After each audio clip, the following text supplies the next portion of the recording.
Hello, Mr. Griffin. Okay, I have your watch in. It arrived yesterday, but I only got time today to look at it. So we're going to do and look at your evaluation. It's clearly original. I noticed the missing crown. I did notice I was still able to test some functions.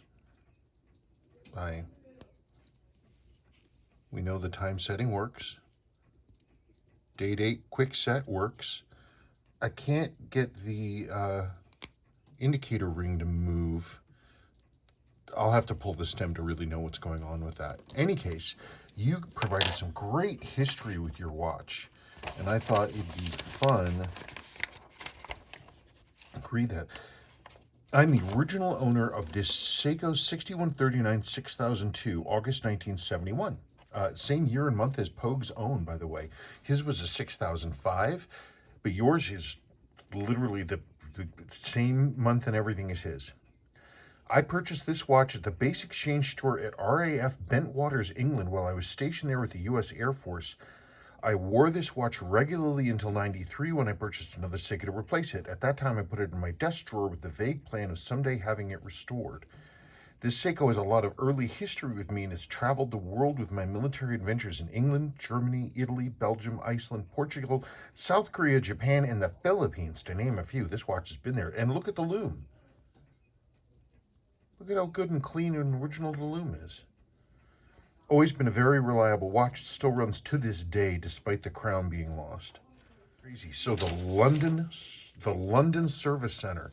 I'm quite sure that this is the only time I've had a verified watch that went through the London Service Center before.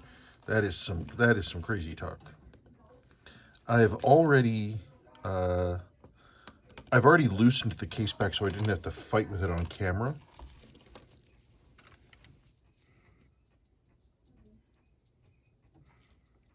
Yeah, 8-1. So this is actually, yes, it's August. It's not, I'm sorry, Pogue's was September. Yours is August.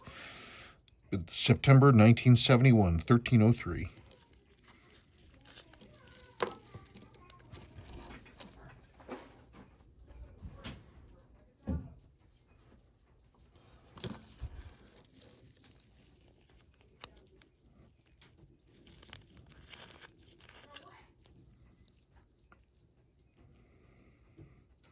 Servicing mark from '05.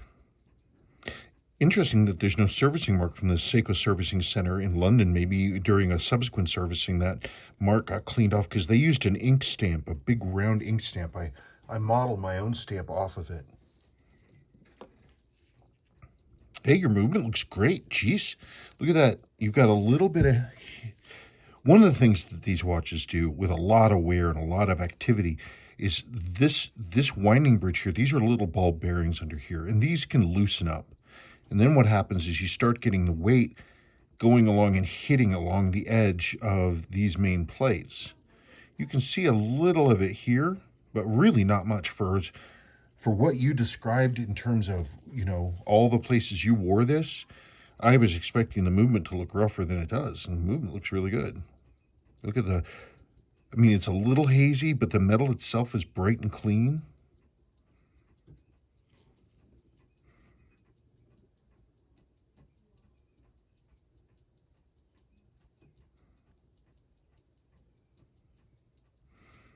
Wow, your lower mainspring arbor port. The barrel moves around all over the place, but the mainspring arbor itself doesn't look to be as worn as I would have expected either. It'll still need to be done. They always need to be done. Barring some amazing miracle. In the past, I have opened these up and found that the lower mainspring arbor jewel had been done. Not very often and not for a long time, but I have seen it. And that would be really crazy. I wonder what that red is. Why is that there?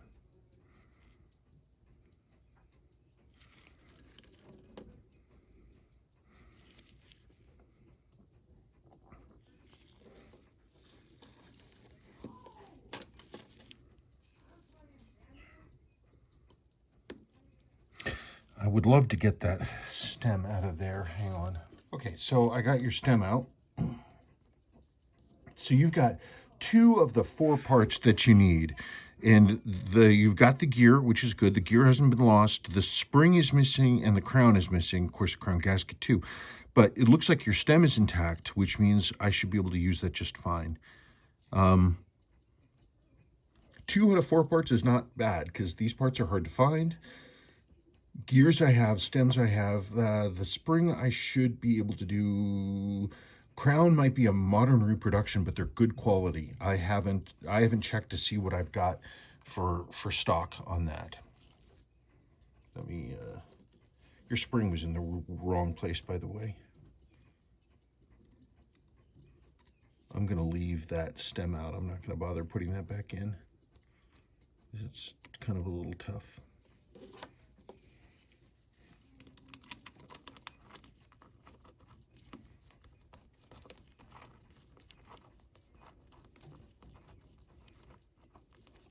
Come on. So I will bag this carefully so we make sure we don't lose that. Yep, you certainly wore this watch a lot. Look at that crystal. That's a Type 2 crystal right there.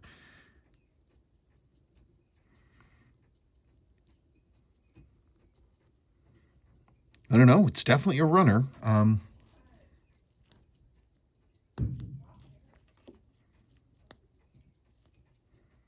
it resets pretty much top dead center.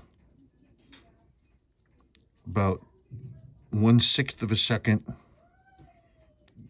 before. I won't be able to adjust that any, but it should continue to hit just like that.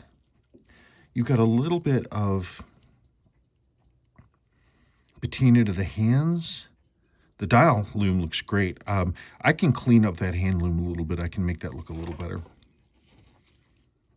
Your end links are loose, but that's not a big deal. I can bend those and put those back to the point.